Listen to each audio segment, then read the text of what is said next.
L'UNESCO, le mois dernier, à l'initiative de plusieurs pays arabes, continue à provoquer de vives réactions.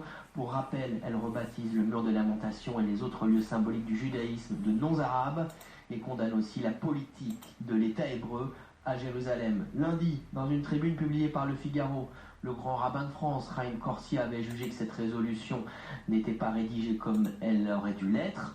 Une position reprise le soir même par Bernard Cazeneuve. Il était l'invité des amis du CRIF.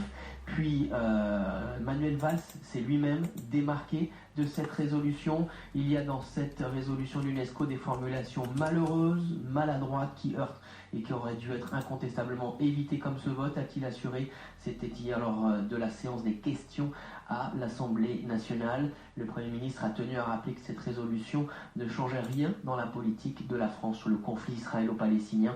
Il se rendra d'ailleurs lui-même en Israël le 21 mai prochain. Nous sommes en ligne à présent avec le président du CRIF, Roger Kuckerman. Bonjour à vous.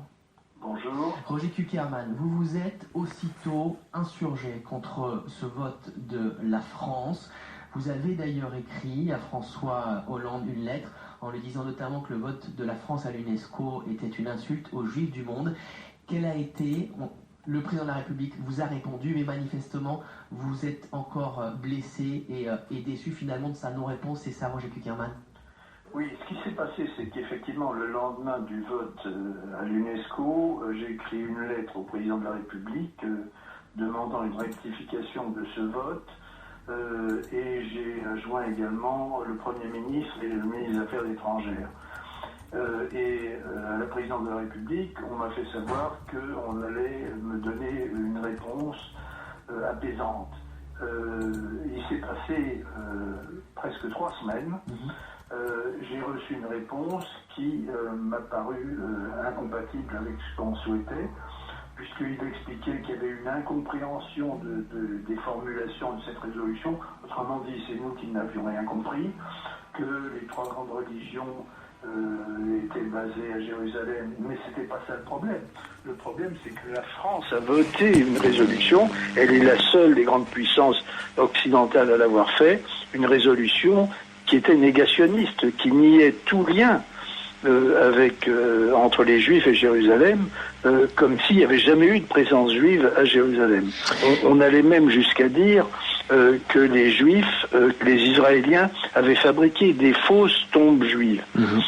Donc, devant cette réponse emberlificotée du président de la République, j'ai écrit une nouvelle lettre au président le 10 mai en disant que ce vote à l'UNESCO était une insulte aux Juifs du monde, que j'étais blessé, que c'était une agression douloureuse qui était faite contre nous et que l'absence de reconnaissance du caractère négationniste de la résolution votée par la France et seule grande puissance occidentale à l'avoir votée était de nature dramatique pour nous et que ça n'était pas comme ça que la France pourrait jouer un rôle dans les négociations au Moyen-Orient. Et j'ai fait remarquer aussi que la directrice générale de l'UNESCO, elle, m'a écrit une lettre disant qu'elle se désolidarisait complètement de cette résolution. Roger Kuckerman, quelle réponse à ce deuxième courrier à François Hollande? Alors finalement, la présidence de la République m'a fait savoir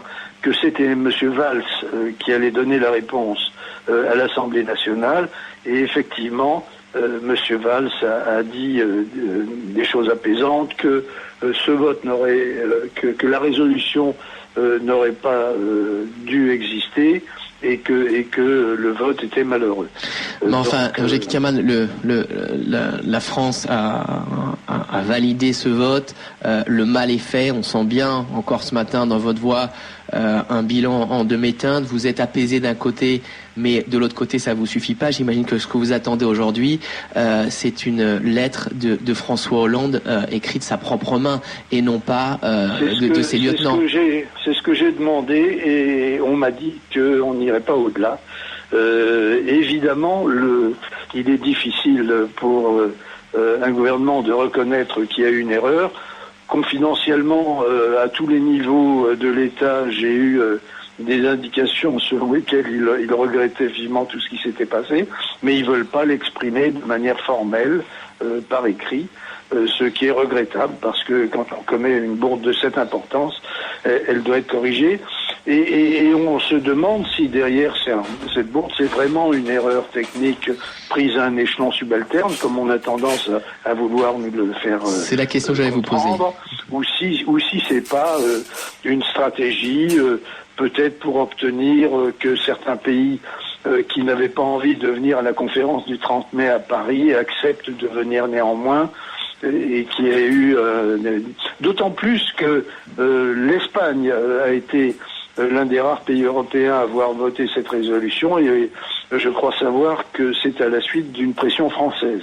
Donc il y a eu des négociations, on ne peut pas dire que ça a été traité à un niveau totalement subalterne. Roger Kuckerman, vous craignez que ça puisse être une motivation supplémentaire qui pourrait pousser les Français de confession juive à vouloir faire leur alia? Écoutez, d'un côté, on est très satisfait de l'attitude en matière de sécurité et de la protection qui nous a été accordée par ce gouvernement, qui a vraiment fait des efforts tout à fait réels pour protéger la communauté juive, les synagogues et les écoles juives. Donc, sur ce plan-là, on est très reconnaissant.